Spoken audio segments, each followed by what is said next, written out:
Hey everyone, I'm Ryan. Welcome back to my channel.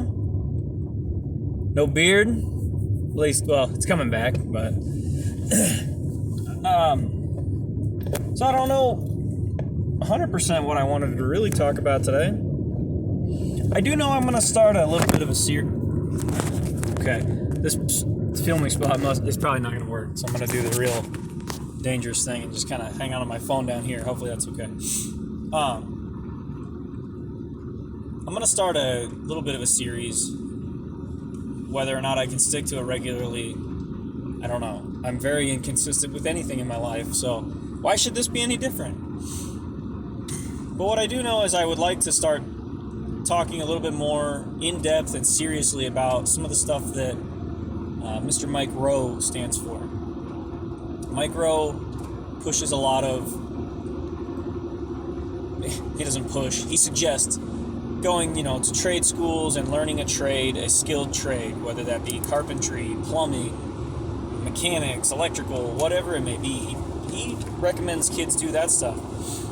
He really pushes back against the mainstream idea that you have to go to college to get a good job. Now, I've always kind of thought this ever since I left high school, because when I was in high school, as I'm sure most people have this experience, you're very much so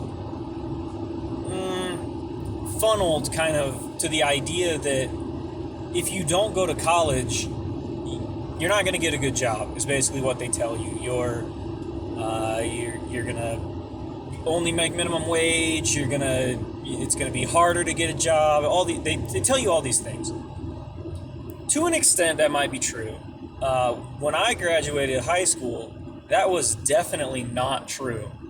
It's gotten worse over the years because I'm finishing up Gordon White's book, Chaos Protocols, and he really hits home on this stuff, where before there's less jobs that required college education.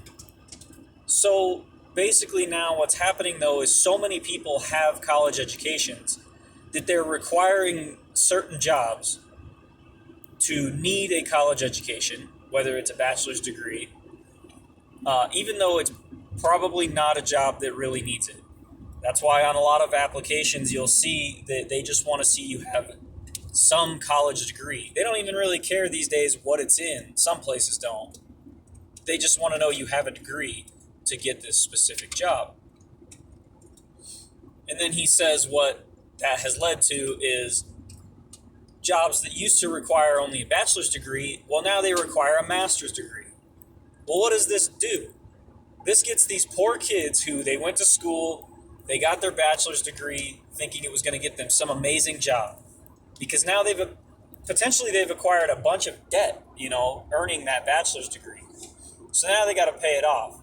Well, maybe their bachelor's degree wasn't cutting it. Maybe it didn't get it paid off.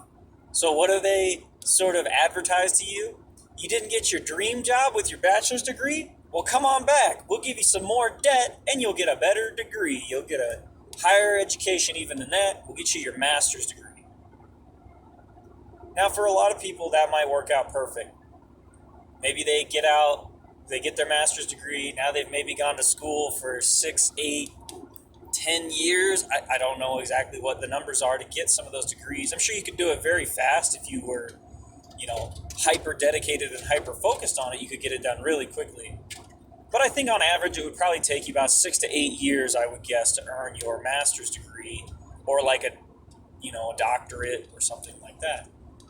So great, you got out with this, you got this shiny new piece of paper, and I want to make another video on that because Gordon hits on the fact that apparently college is the only one who can judge you based on your knowledge to give you this piece of paper. But they gave you this piece of paper. This piece of paper could have potentially cost you $200,000, $250,000, depending on, I'm sure, what the college was, the specialty that you had, all these factors. It could have cost you a ton of money. If you, like most people, didn't have the cash to fork over for that, you probably took out a student loan for that. Well, now, Now you still got to find a job. You don't have a job, but guess what? Next month your student loan debt is due. So now you have a ton of debt before you're even making any money off of this piece of paper that you just bought. Like I said, maybe some people come right out of the gate making $200,000 a year off of their master's degree. Excellent. That would be the dream, right? That's the goal. But it's probably not the outcome for most people. Let's be real. Especially now that colleges are cranking out people with degrees. And like I said, a lot of jobs these days, still, you probably don't need a degree to get them. They are just putting that label on it because so many people have degrees. So they're like, well, we might as well pick from all these people who have degrees. So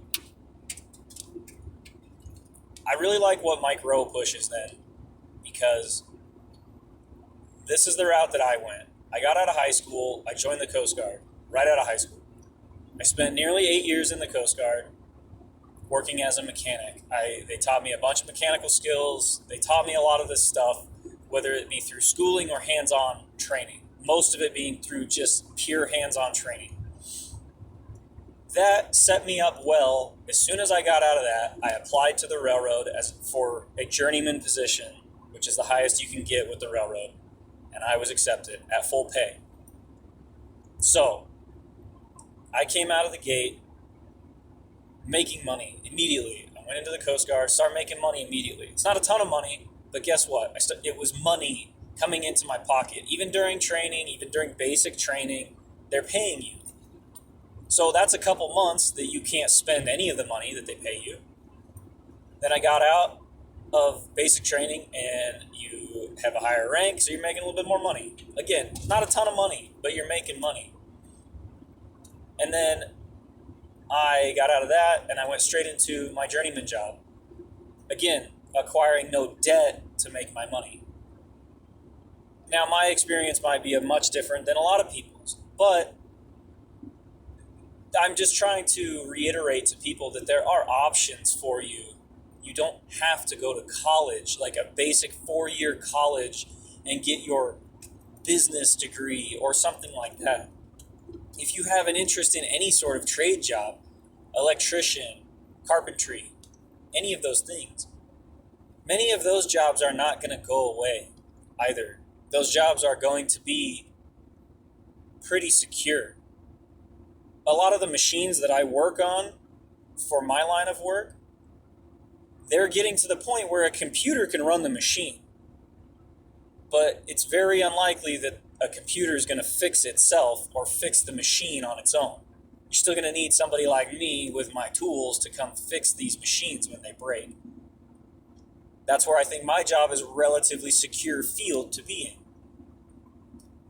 Gordon White puts it best that you want to find a job where, I don't want to put words in his mouth, but to the extent he puts it that you want to put yourself in a position where you couldn't be replaced by a robot.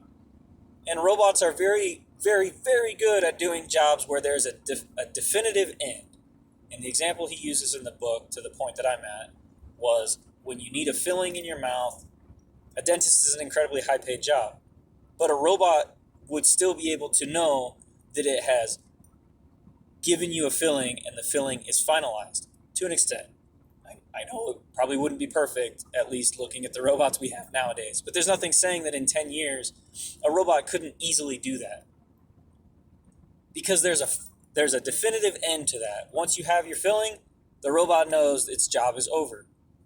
But jobs like graphic designer, designing something that somebody else is envisioning, there's no definitive end to that necessarily. And a robot is not necessarily going to be able to bring somebody's vision from their mind to life yet.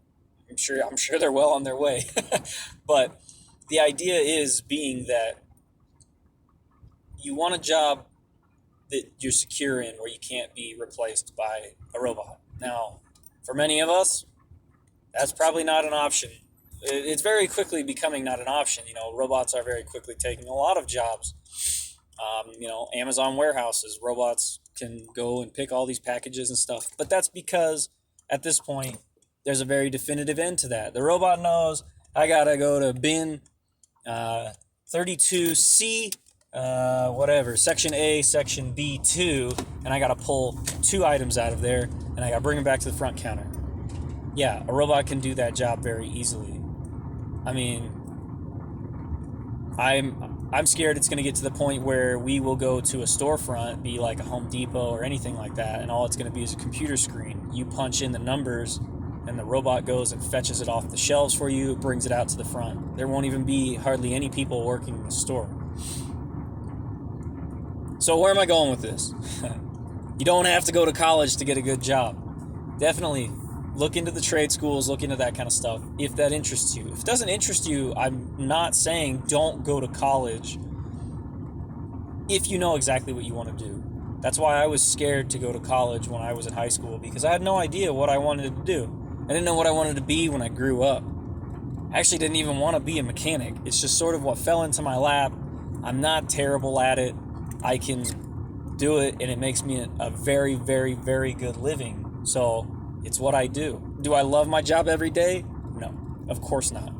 But again, it provides me and my family a very comfortable life. So let me know what you guys think. I'll probably try to do a couple follow-up videos on this, because I think it's a very important subject. And I think that the dogma of college and stuff is ruining a lot of kids' lives, I mean, everybody knows somebody who went to college, got themselves either an associate's or a bachelor's degree. They got themselves in a bunch of debt, which that debt has an interest rate on it. And then they didn't find a job in the field that they thought they were going to easily be able to get, because college kind of like gives you this hope or gives you this false sense of security that you're going to be able to find that job once you have that degree. But that's not always the case. So I especially just want like young people, high school age or whatever, coming up into high school.